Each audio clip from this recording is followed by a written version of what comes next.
MS semester 1ના વિદ્યાર્થીઓ,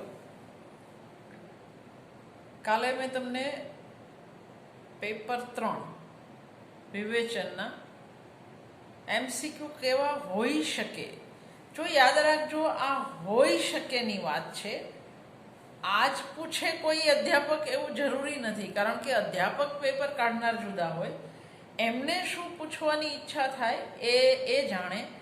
હું શક્યતાઓ દર્શાવું છું કે આવું પૂછી શકે. એનું કારણ છે કે આ 4 યુનિટની બહાર જઈને તો અધ્યાપક પૂછવાના નથી, એટલે એ 4 યુનિટ જે છે એ આપણે બરાબર તૈયાર કરવાના છે અને પ્રશ્નો યુનિટ પ્રમાણે પૂછવા ફરજિયાત હોય છે, એટલે દરેક યુનિટમાંથી પ્રશ્નો તો આવવાના જ છે. આજે આપણે પ્રૂફ રીડિંગની વાત કરીશું, જે તમારું પેપર 5 છે. કેવા પ્રશ્નો હોઈ શકે? આમ તમે ગોખી નાખતા હતા સંધિના નિયમો, સમાસના નિયમો, વિરામચિહ્ન અથવા તો પ્રૂફની નિશાનીઓ. તમને એક ફકરો આપે ને તમે અંદર કોષ એટલે શું અને કોષના પ્રકારો, કોષના ઉપયોગો અને એની વ્યાખ્યાઓ, અને તમારો જવાબ તૈયાર થઈ જતો હતો. હવે જ્યારે MCQનો સામનો કરવાનો આવે ત્યારે વાત થોડીક બદલાઈ જાય છે. અભ્યાસક્રમ આનો આ જ રહેવાનો છે, એમાં કંઈ બદલાવાનું નથી, તમને કોઈ બહારથી કશું પૂછવાનું નથી. પણ જે બદલાશે તે આ રીતે હશે કે વ્યાખ્યા આપી અને તમને જવાબ પૂછવાનો હોય. પહેલાં તમે કોષના પ્રકાર ગોખી નાખતા હતા, અત્યારે કદાચ હું તમને એવું પૂછું નીચેનામાંથી કયો કોષ વિરોધી શબ્દ આપે છે અને નીચે કોષના નામ હોય, તો આપણને એ આવડવું જોઈએ. એટલે એક પછી એક લઈએ. દરેક યુનિટમાંથી પ્રશ્ન હશે. તમને એવું પૂછી શકે કે વિરામચિહ્ન મૂકો, પ્રૂફની નિશાનીઓ ઓળખાવો, એવું પણ પૂછી શકે. શબ્દ કાઢવા માટે કઈ નિશાની છે, શબ્દ ઉમેરવા માટે કઈ નિશાની છે, છૂટા લખાયેલા શબ્દોને ભેળા કરવા માટેની કઈ નિશાની છે, ભેળા થઈ ગયેલા શબ્દોને છૂટા કરવા માટેની કઈ નિશાની છે, કશુંક ઉમેરવું છે કે કશુંક ડિલીટ કરવું છે તો કઈ નિશાની છે. ટૂંકમાં કોઈ પણ નિશાની તમને પૂછી શકે અને આપણને એ આવડવી જોઈએ. પ્રમાણમાં સહેલું એટલા માટે થઈ જશે કે નીચે અધ્યાપકે 4 વિકલ્પ આપવા પડે. પણ એવું પૂછવું હોય કે શબ્દને ભેળા કરવા માટેની નીચેનામાંથી કઈ નિશાની, અને એ સમયે તમને આમ જે ઉપર આપણે બે બાજુથી કૌંસ જેવી નિશાની કરીએ છીએ ઉપર અને નીચે, એ ન ખબર હોય. છૂટા કરવા માટે એપાર્ટમેન્ટની જે નિશાની હોય તે ન ખબર હોય. ડિલીટ કરવા માટે ડી કરીને બહાર લઈ જવાનું છે એ ન ખબર હોય, તો પ્રશ્ન થાય.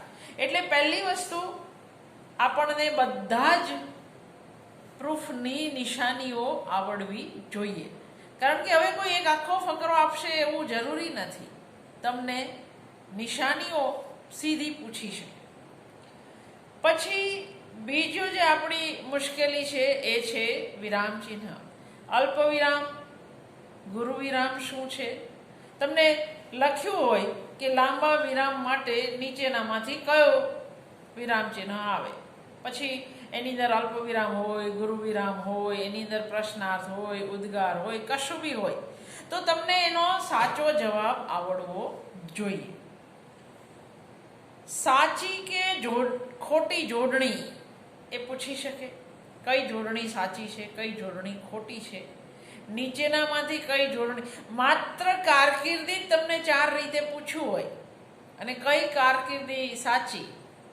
આશીર્વાદ તમને 4 રીતે પૂછવું હોય, શ દીર્ઘ, શ રસ્વ, રેફ શપર, વપર કઈ જગ્યાએ, તો આપણને ખબર હોવી જોઈએ કે આશીર્વાદમાં શ છે તે હંમેશા દીર્ઘ. આપણે લખીએ છીએ મોટે ભાગે રસ્વ, પણ હોય છે દીર્ઘ.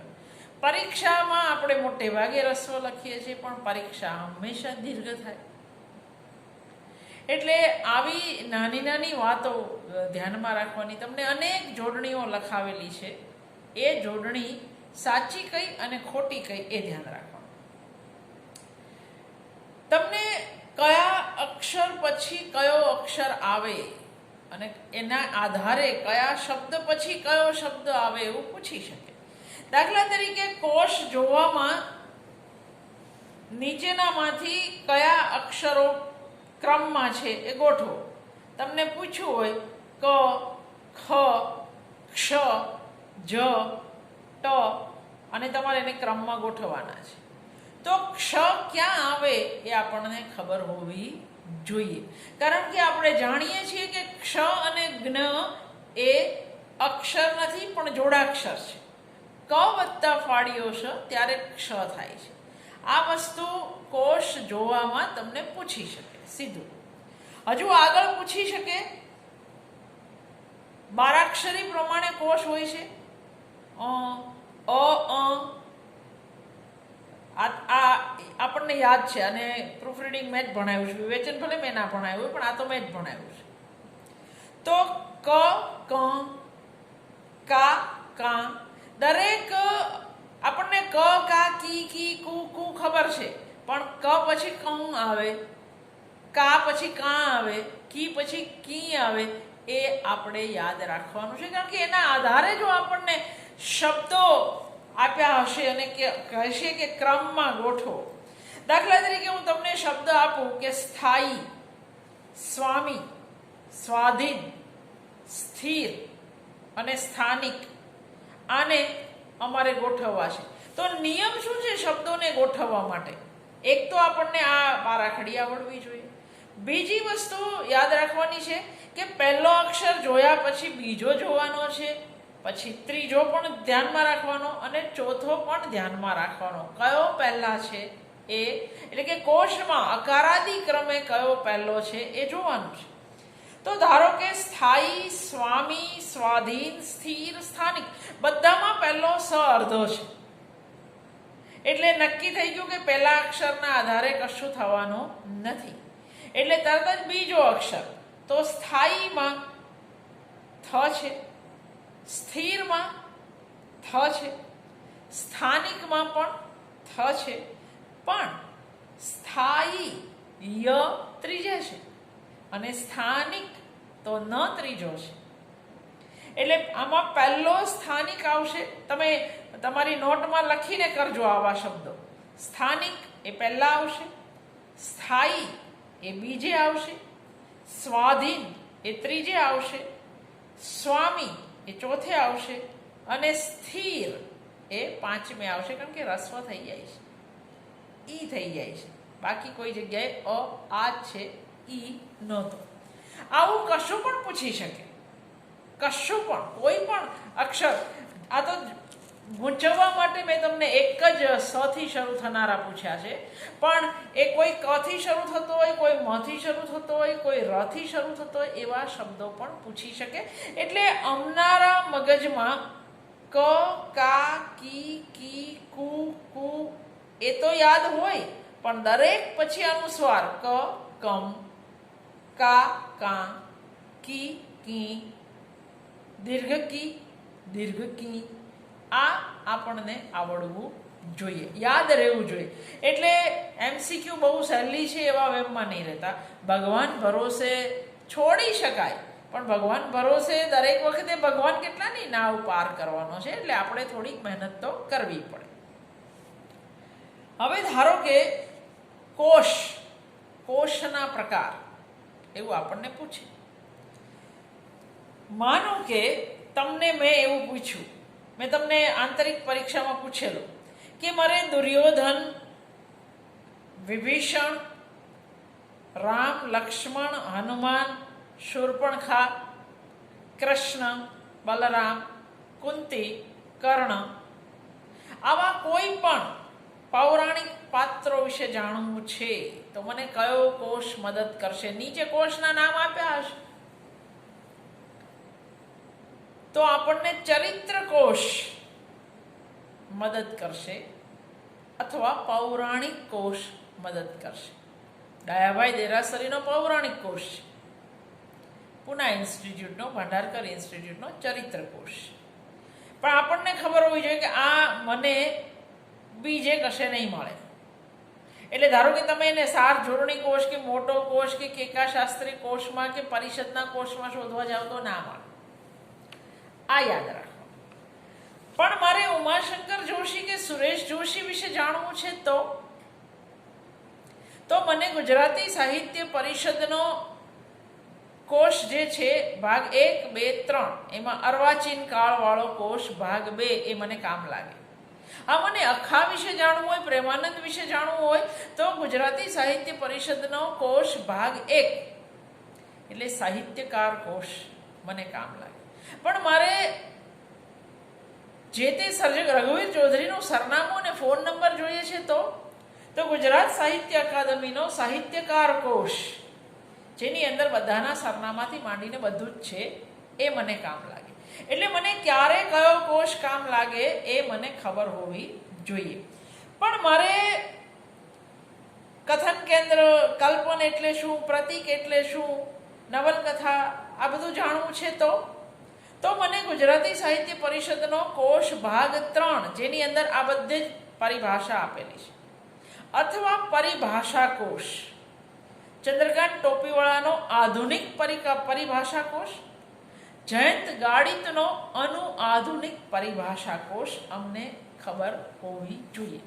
તમને એવું પૂછી શકે આધુનિક પરિભાષા કોષના સંપાદક કોણ છે અથવા અનુઆધુનિક પરિભાષા કોષના સંપાદક કોણ છે. તો એકમાં આધુનિક હશે તો ટોપીવાળા છે અને અનુઆધુનિક હશે તો જયંત ગાડિત છે.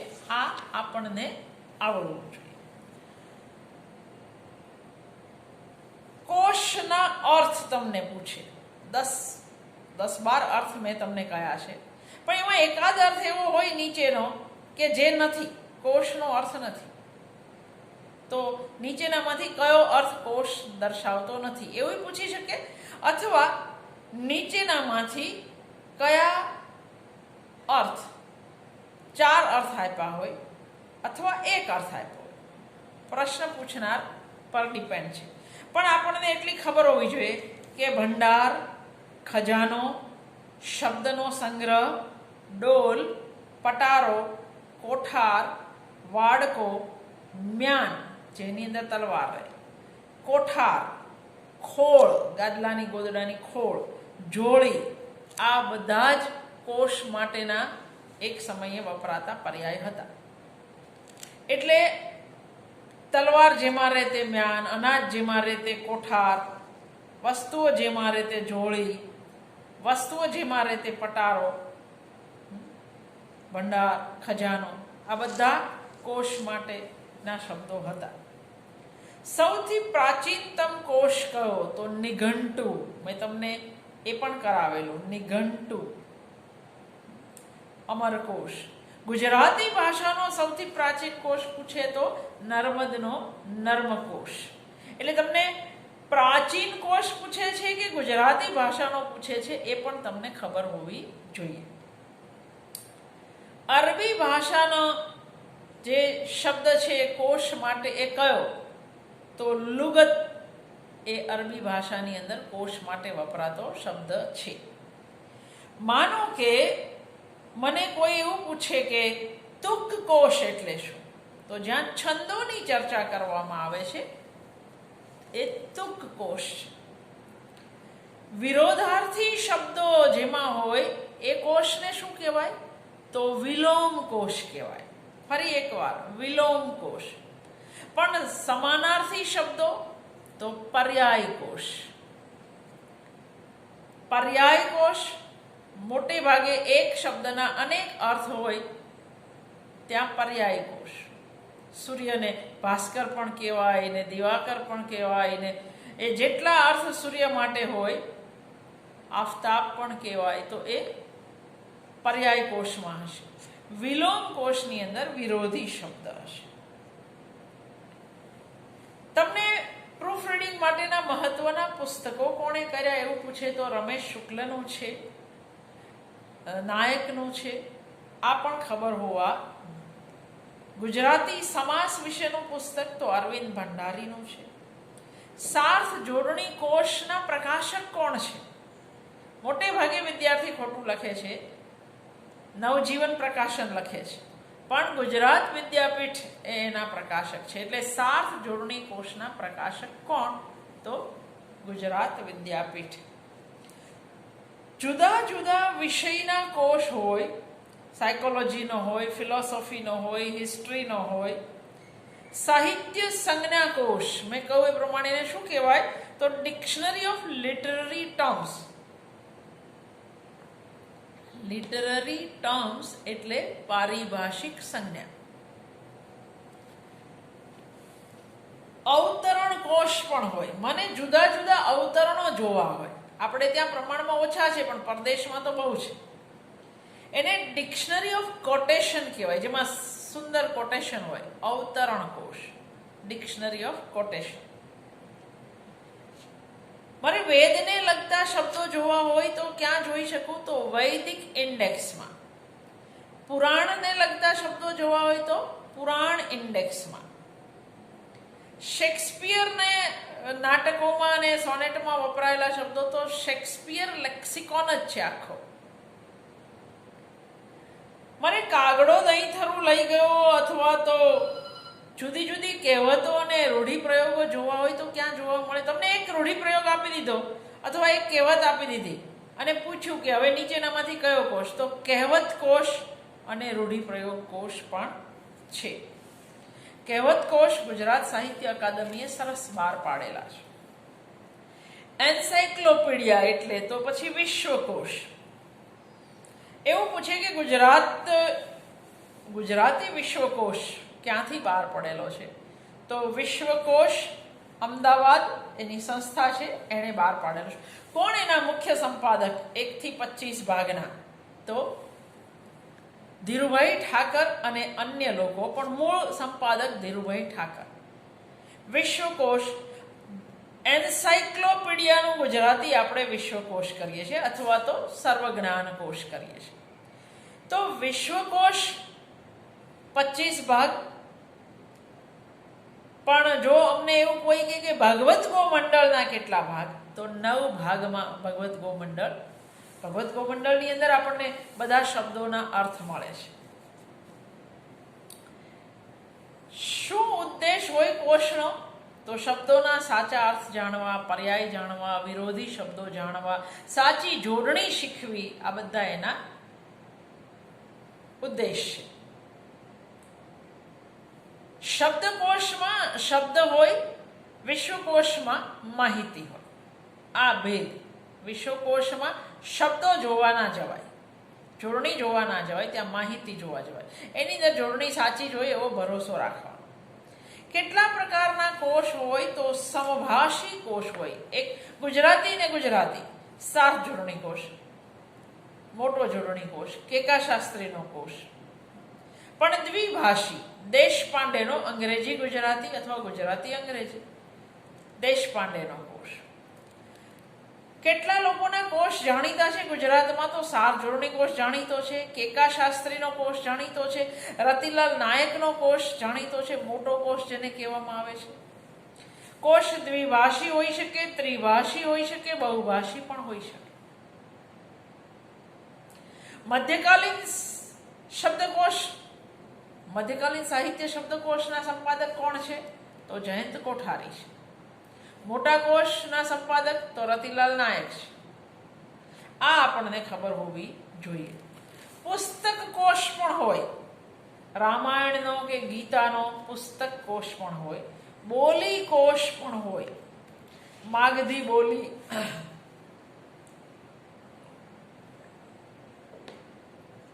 માગધી બોલી, અવધ, પાલી, ગુજરાતીનો કોષ.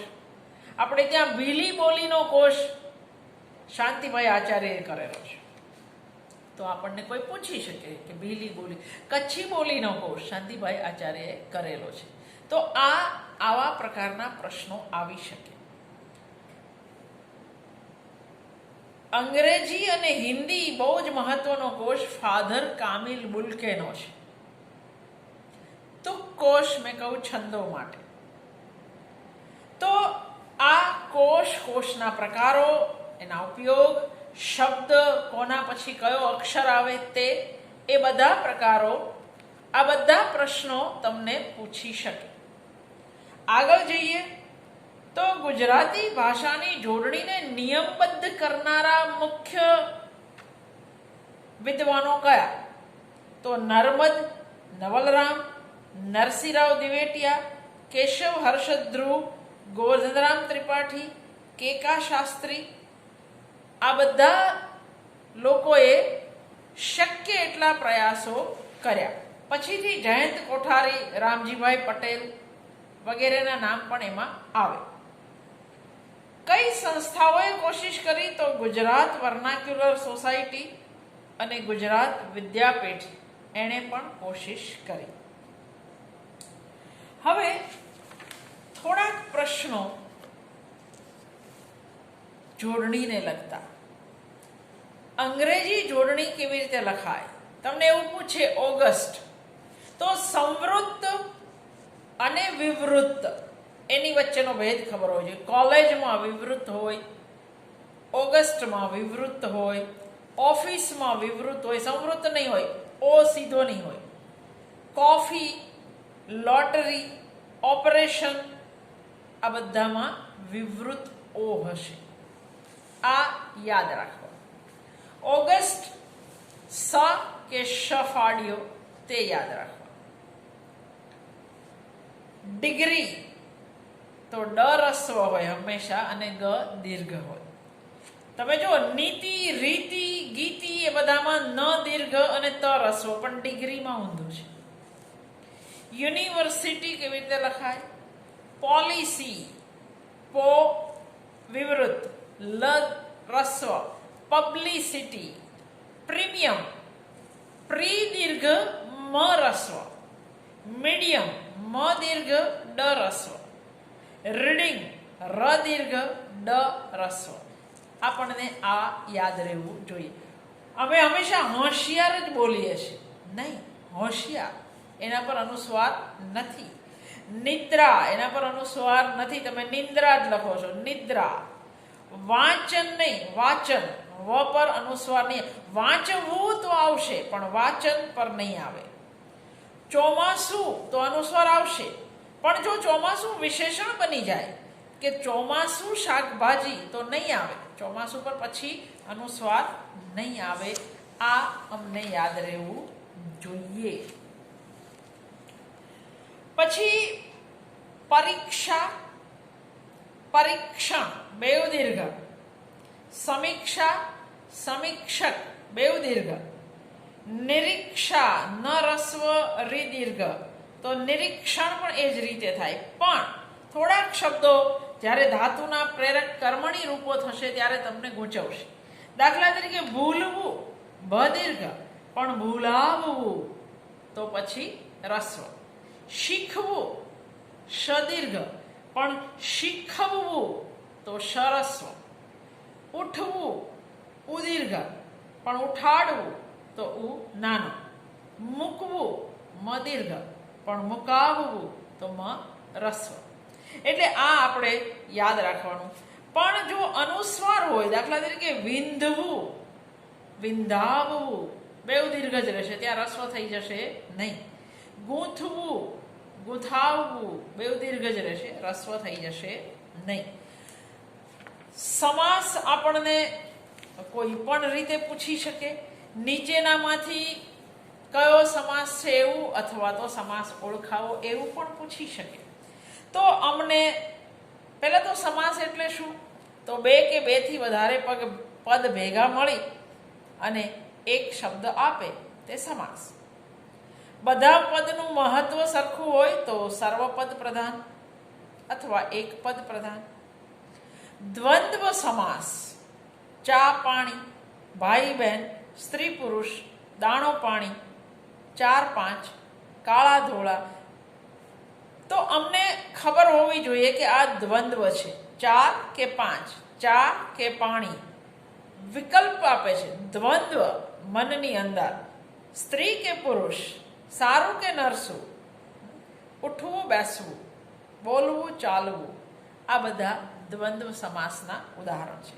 વૈકલ્પિક દ્વંદ્વ, આજકાલ, વહેલું મોડું, 4, 5, તો એ વૈકલ્પિક દ્વંદ્વ છે. સમાહાર દ્વંદ્વ, બંને પદનો અર્થ સરખો. કામકાજ, બેઉ સરખા જ છે, કામ કો કે કાજ કો. ઘરેણું, ગાંઠવું છે દ્વંદ્વ સમાસ જ, પણ આ એના પેટા પ્રકાર છે. તત્પુરુષ, પૂર્વ પદ છે એ ઉત્તર પદ સાથે વિભક્તિ સંબંધે જોડાય એવું આપણે ભણ્યા છે. એટલે ટૂંકમાં બેઉ પદ વચ્ચે વિભક્તિનો કોઈ પ્રત્યય તમને દેખાશે. ભયત્રસ્ત, તો ભયથી ત્રસ્ત. ઈશ્વરાધીન, તો ઈશ્વરને આધીન. કલ્પનાતીત, તો કલ્પનાથી તીત. દેવ દીધું, તો દેવે દીધેલું. ઈશ્વર સર્જિત. પ્રયોગશાળા, પ્રયોગની શાળા. ઋણ મુક્ત, તો ઋણથી મુક્ત. વિદ્યાભ્યાસ, તો વિદ્યાનો અભ્યાસ. આ બધા તત્પુરુષ. આ આપણને યાદ. મધ્યમ પદ લોપી, જેની અંદર મધ્યમ પદનો લોપ થાય છે, એ ઘર જમાય હોય, દહીં વડા હોય, આગગાડી હોય, ઘર ઘંટી હોય, આ બધા આપણને યાદ રહેવા જોઈએ. સમજીને કરશો તો વાંધો નહીં આવે. એટલે તમને એવું આપ્યું હોય કે નીચેનો સમાસ ઓળખાવો. દુનિયામાં બધું ઈશ્વરાધીન છે, પછી નીચે તમને 4, 5 સમાસના નામ આપ્યા હોય, તમને ખબર પડવી જોઈએ કે આ તત્પુરુષ છે.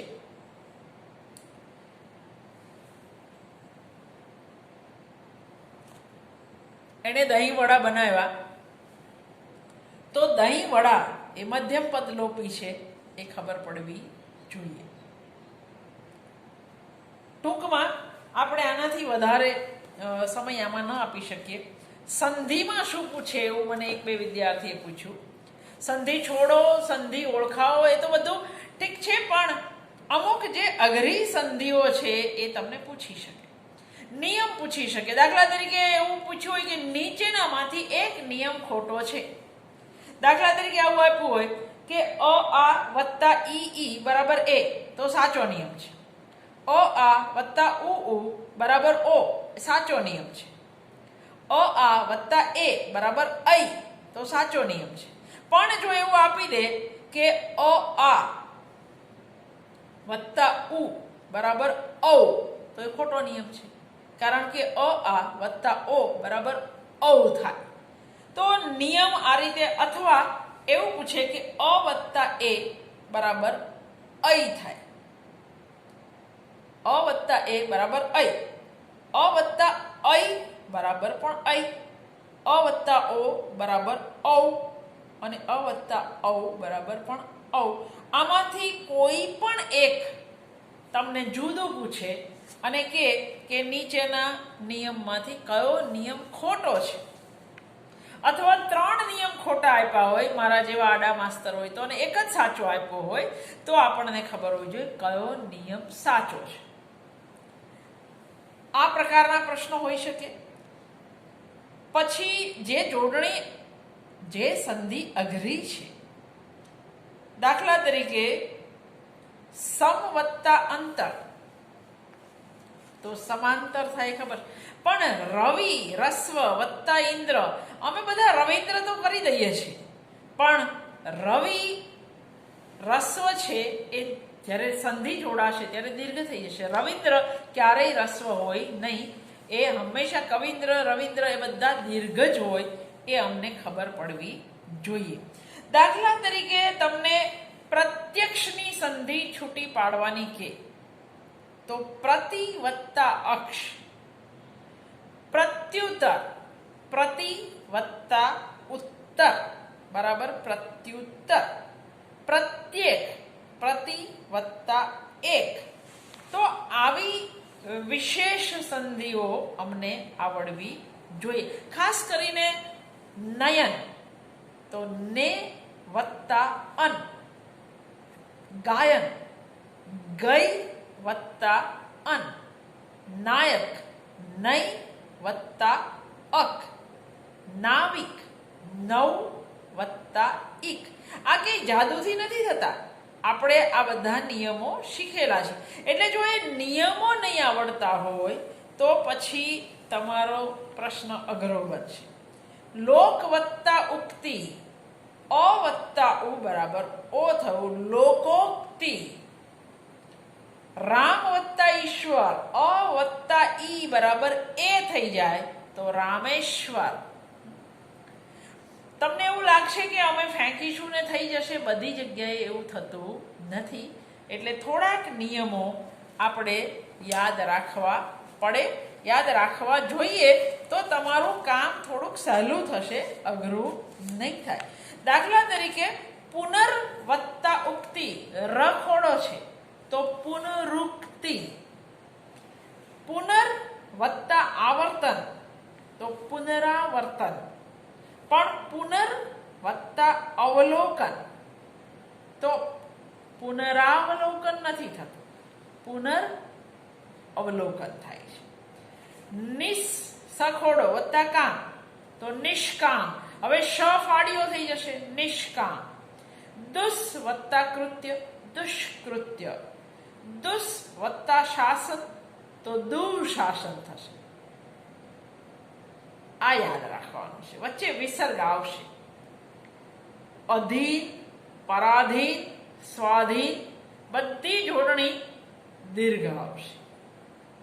એટલે ક્યાં દીર્ઘ, ક્યાં રસ્વ, સમાસ કયો, સંધિમાં કયો નિયમ છૂટે છે, કયો નિયમ, કોષના પ્રકારો, કયા કોષમાંથી શું જોઈ શકાય, આ બધું અમને ખબર હોય તો પ્રૂફ રીડિંગનું પેપર અઘરું પડશે નહીં.